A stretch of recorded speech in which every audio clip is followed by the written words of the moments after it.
Olá, essa é a sua TV Shopping. O nosso papo de agora será com Rui Shiozawa, CEO da Great Place to Work. Tudo bem, Rui? Tudo bom, Cláudio? Tudo ótimo. Rui, como é que se faz para mensurar critérios tão subjetivos quanto a satisfação de trabalhar num lugar e traduzir essa subjetividade em um ranking e em parâmetros efetivos e claros? Perfeito, excelente. Eu ainda vou complicar mais ainda, né? Você falou de questões subjetivas. Então, no fim, o que a gente mede é a confiança. De O quem? que a gente descobriu? Que um bom ambiente de trabalho é aquele que há um bom relacionamento entre as pessoas. Líderes e liderados, dentro da equipe. E, basicamente, o que determina isso é você conseguir construir relações de confiança. Aí, cara, agora piorou mais ainda, né? Agora estamos falando de uma questão mais subjetiva. O que é confiança, né? Agora, veja que interessante, né?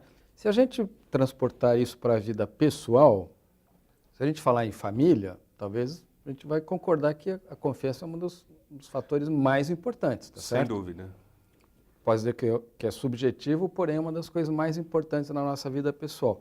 Ou talvez na hora que você vai fazer a sua aplicação financeira.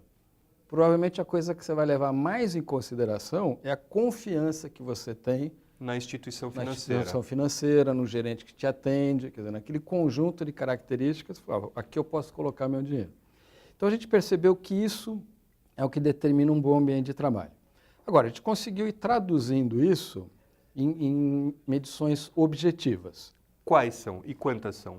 Então, basicamente, 3 dimensões. Primeiro, o que as pessoas dizem para a gente que é um bom ambiente de trabalho? Primeiro, elas contam para a gente o orgulho que elas têm do trabalho que elas fazem e da empresa nas quais elas trabalham. Pô, eu gosto de estar aqui, né, eu me sinto motivado, estimulado, porque eu tenho orgulho do que eu faço. Tenho orgulho do resultado final do trabalho da minha empresa. Segundo, elas dizem para a gente que elas gostam das pessoas com quem elas trabalham. Pô, aqui é legal porque quando eu preciso de ajuda, os meus colegas me apoiam. E aí eu sinto vontade de fazer o mesmo. Então você vai criando um espírito... Reciprocidade, Exatamente. Né? E terceiro, elas falam da questão da confiança mesmo, que elas enxergam no líder, no chefe, na direção da empresa como um todo. Questão de legitimidade, né, também. Exatamente, né? Da credibilidade que o líder tem, do respeito com que as pessoas são tratadas e da maneira imparcial com que as decisões são tomadas. Bom, então essas são as 3 dimensões. Agora, para cada uma delas, a gente faz uma série de perguntas para ter essa medição. E de onde vieram as perguntas? A pesquisa ela começou de uma maneira totalmente aberta, não existia um questionário. Ah, não? Não existia um questionário. Você gosta de trabalhar aqui? Por quê? A gente foi registrando esse trabalho há mais de 20 anos, né? Um jornalista que começou esse trabalho. E o que a gente percebeu? Que as pessoas em empresas diferentes, tipos diferentes, portes diferentes, falavam basicamente as mesmas coisas. Então, por isso que isso pôde se transformar numa medida bem objetiva. Ela é aplicada hoje já em 49 países, há mais de 20 anos, e os resultados são muito consistentes. Só para você ter uma ideia, apenas em 2012 a gente já mediu mais de 6 mil empresas. Ao redor do mundo, isso. Exatamente, que corresponde a um contingente de mais de 10 milhões de pessoas. Então, isso dá uma base de dados aí muito grande e muito consistente para fazer essa medição. Agora, aprofundando mais no critério dessa medição, como é que isso é traduzido em números para que isso possa ser transformado num ranking? Isso, são basicamente dois números, né? O resultado de tudo isso são 2 números. O primeiro é a somatória de toda a avaliação que os funcionários da empresa fazem. São 58 questões, né? Girando nessas 3 dimensões que eu te falei, questões objetivas que eles respondem para a gente de 1 a 5. Então, isso se transforma num número. O segundo número é uma análise que a gente faz das práticas que a empresa tem. Quer dizer, como é que ela gera essa percepção nas pessoas? Por que as pessoas estão com essa percepção positiva sobre os líderes? E quem responde isso? A segunda parte é a direção da empresa, a área de RH, a área de comunicações. Então, nessa segunda parte, a gente vai identificar como é que a empresa contrata os funcionários, como ela desenvolve, como ela se comunica, como ela fala, como ela escuta, como ela reconhece o bom trabalho, né, e agradece, como ela celebra as conquistas. Então, essas 9 práticas que a gente levanta, também é o que a gente descobriu que diferencia essas empresas que são consideradas excelentes ambientes de trabalho das outras. E essas práticas é que geram essa percepção muito positiva nessas melhores empresas e não tão positivas em outras empresas. Então viram 2 números, né? E a média final é que dá o ranking das melhores empresas para trabalhar. Existe algum caso em que esses 2 índices são conflitantes? Por exemplo, você vê que a empresa tem Sim. ótimas práticas, mas que as pessoas são infelizes ou Perfeito, não acreditam nos seus exatamente. líderes, por exemplo. O caso que você está citando, ele é muito comum. Empresas que foram ao mercado, pesquisaram, analisaram, trouxeram as melhores práticas do mercado. Na hora que você pergunta a opinião das pessoas, elas não estão satisfeitas, não perceberam aquilo lá. Por quê? Pode acontecer várias coisas. Uma, porque eu errei o alvo, ou seja, esse grupo de pessoas tem um interesse, tem uma preocupação e eu estou dando o tiro para outro lugar. E outra, que é mais comum, é que a comunicação é mal feita. Comunicação interna. Exatamente. Uhum. Ou seja, eu tenho boas práticas, mas as pessoas não perceberam aquilo. Resumindo tudo isso que nós estamos falando, o grande fator é a atuação no dia a dia dos líderes da empresa junto à sua equipe. Em particular, o primeiro nível de gestão. E aí o cuidado interessante é que muitas vezes as empresas dão bastante atenção aos níveis mais altos da organização, programas de treinamento, desenvolvimento, MBA, e esquecem a primeira camada de gestão. É ela que mais influencia o ambiente de trabalho.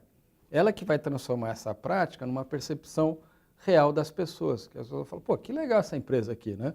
Ela está preocupada comigo, me dá atenção, me dá estímulo, e eu também quero devolver isso para a organização. Como é que a empresa ela é pesquisada por vocês? Ela faz a solicitação ou vocês procuram áreas de interesses da Great? Não, a pesquisa está aberta no mercado para qualquer empresa que queira participar. Qualquer tipo, qualquer porte, e a pesquisa fica aberta o ano inteiro para que ela faça na hora que seja mais conveniente. Agora, o passo importante é que a empresa precisa se inscrever. Por quê? Porque ela precisa dar autorização, vamos dizer assim, para a gente acessar As informações. os seus funcionários. Uhum. O questionário vai direto da gente para o funcionário e volta para a gente. Por quê? Essa é a característica mais importante de uma pesquisa desse tipo, a credibilidade, a confidencialidade. Uhum. Então as pessoas vão responder sabendo que ninguém vai ler aquela resposta. Quer dizer, eu não posso Claro. falar alguma coisa do meu chefe sabendo que ele vai ler No dia seguinte. no dia seguinte. E qual é o benefício objetivo que a empresa tem ao participar? Ah, perfeito, excelente. Essa discussão toda de criar um bom ambiente de trabalho, de ter uma equipe mais feliz, mais motivada, é uma discussão de negócios. É o que a gente mede, última análise, nós temos muitos indicadores mostrando isso, é que as melhores empresas para trabalhar, elas têm melhores resultados de negócio. Uhum. Então não é uma coisa, né, voltando ao começo da nossa conversa, não estamos falando de uma coisa subjetiva.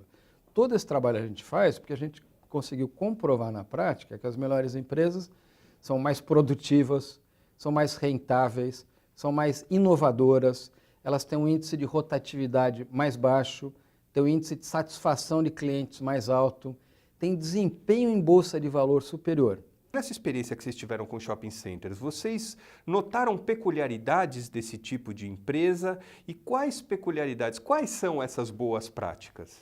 E a gente percebe que esse tipo de trabalho dá informações para a empresa, para um shopping center, perceber aonde que existem lacunas no seu trabalho. É muito interessante, muitas vezes a empresa começa a perder gente e acha, por exemplo, que acho que o salário não está Condizente com o acho mercado. que os benefícios... Pode ser, claro, esse é um dos fatores, mas o que a gente vê na pesquisa é que esse não é o fator mais importante. E muitas vezes não é ele que está influenciando. O que está influenciando é, sim, aquele ambiente de trabalho é positivo. Se os gestores, né, que existe numa organização como um shopping center, estão olhando as pessoas, estão preocupados com as pessoas. Por fim, as empresas que quiserem participar, qual é o procedimento, qual é o endereço, o link? Olha, é muito simples, é só entrar no nosso site, www.gptw.com.br ou alternativamente www.greatplacetowork.com.br e lá você tem todas as orientações, como inscrever sua empresa, como fazer e a nossa equipe inteira também está disponível para ajudar nesse processo. Mas é muito simples, esse setor de varejo tem sido uma experiência muito interessante, porque ele tem conseguido enxergar, né, muito rapidamente o benefício de você estimular um bom ambiente de trabalho. É muito estímulo e resposta imediata, né? Exatamente, é muito rápido e muitas vezes com investimento nenhum. Quer dizer, quanto custa você preparar bem o seu gestor para conversar com as pessoas? Quanto custa você chamar os teus executivos e falar, pessoal, a partir de agora eu quero que todo dia vocês conversem com a equipe. Quanto custa fazer isso? Talvez nada. Uhum. Né? E é interessante que a gente tenha uma medição exatamente desse indicador. O número de conversas do líder com a equipe aumentando imediatamente o nível de motivação dos funcionários. Rui, obrigado pela entrevista. Muito obrigado, Cláudio.